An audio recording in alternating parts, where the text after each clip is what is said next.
in network marketing, struggling with low sales, hard to recruit team members, a lot of distractions keeping you away from what you know you need to do? Have you ever felt like quitting? Well, you're not alone. 95% of those that enter network marketing quit in their first year. But I don't think you're a quitter. That's why you're here listening to this video right now. Quitters will say things like, it was just meant to be. You probably now understand what it takes to be successful in network marketing. It's not an easy cakewalk. People who told you, oh, it's simple, you're going to make a lot of money, they are the problem in network marketing.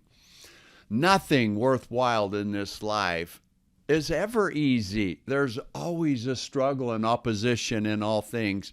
And I think that's probably a mindset thing why so many people quit network marketing when they were promised the moon and they had all these hopes and aspirations, and then they got in the grind and decided, oh, this isn't for me, it wasn't meant to be.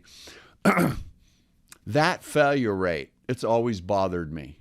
Always bothered me. I heard these statistics about the number of people that are at a company event, and the next year, 80% of those people aren't in the audience the next year.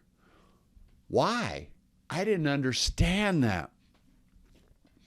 I'd been around as a CPA with a lot of business owners, a lot of top entrepreneurs, and I had a little niche in my CPA practice of network marketing people, and I bet if I could poll all of those people now about their success, every one of them will tell you it was a grind to start. It was a challenge. They all had wall-kicking moments.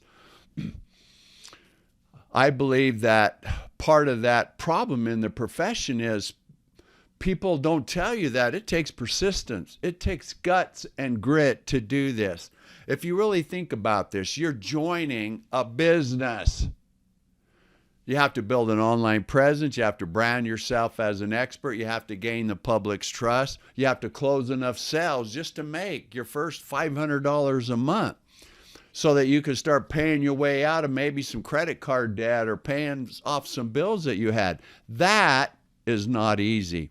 If you want to build a profitable home business, you have to realize that each and every failure is for your ultimate success. That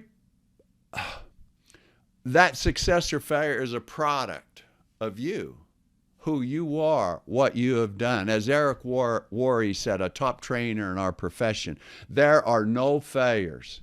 There are only experiences. There is a mindset when you understand that these failures, these no's you're getting, all of the resistance that you get are there for your benefit. Why do you think people succeed and go through life easy and are happy and have a good attitude? It's because of all the struggle that they have. Failures are your friend. They are the portal to your success. The moment that you take control of your life and your home business is the day that you'll stop making excuses and you'll start finding solutions. When I first entered network marketing, I did so on the heels of being a successful CPA. I knew what it took to run a business. And even within all that knowledge that I have, all the shoulders that I rubbed with all these people when it was me and they're running this business, you talk about wall-kicking moments. I didn't even know in the beginning of my journey I had ADHD. That answered why I couldn't just pick up the phone and call people.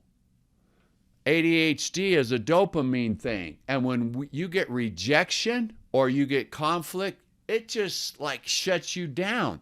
That was me. Luckily for me, in the beginning, with the old Facebook algorithm, I could do attraction marketing. And it worked. People just reached out to me. I was a happy camper. Every time I got an inbox message, dopamine rose. I was just happy, and I grew a business, and I earned over $1 million.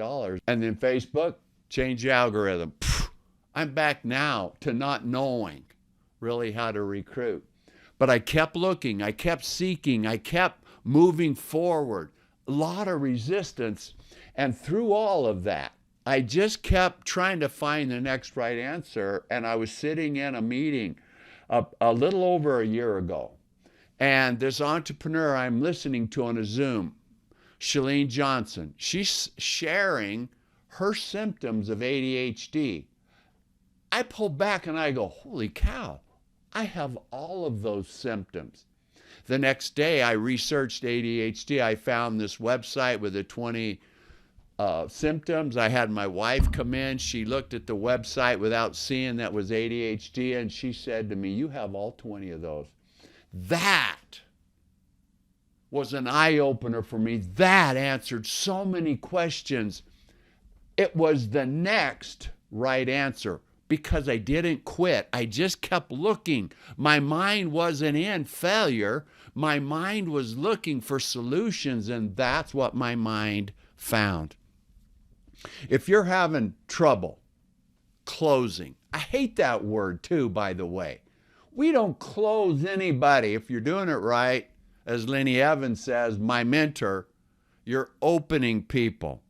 But here are some myths that are proffered in our industry from upline people. I hope you never do this. Number one, oh, we don't sell, we just share. And they say that because so many people that they want to recruit say, oh, I hate selling. Oh, it's not selling, it's sharing. That's a crock. Number two, you must close somebody to get an enrollment. Wrong. That's a myth. Number three, oh, you just got to memorize all these scripts.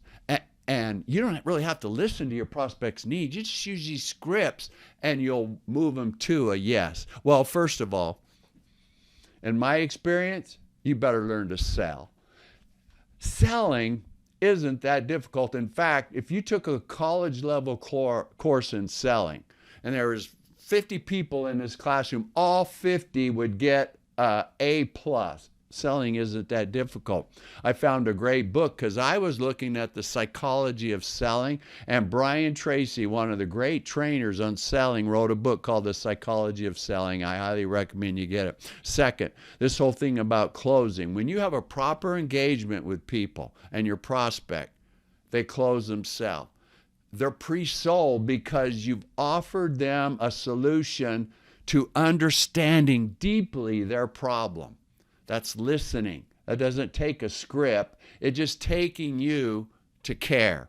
And then finally, when you ask questions, you're in control. But when you're in scripts, you're not in control. You're at the whim of what they say and that you hope you have a comeback for.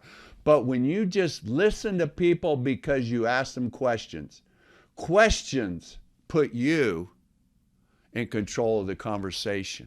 And it focuses all the attention on your prospect where it needs to be. That's where you solve solutions. Attraction marketing has all of those elements as a part of it. I hope you stick with network marketing and learn how to be a purple cow and be a marketer that solves people's problems. They will come to you already pre-sold on what you can do for them. You guys take care. Hit that subscribe button down below. See you on the next one. Bye.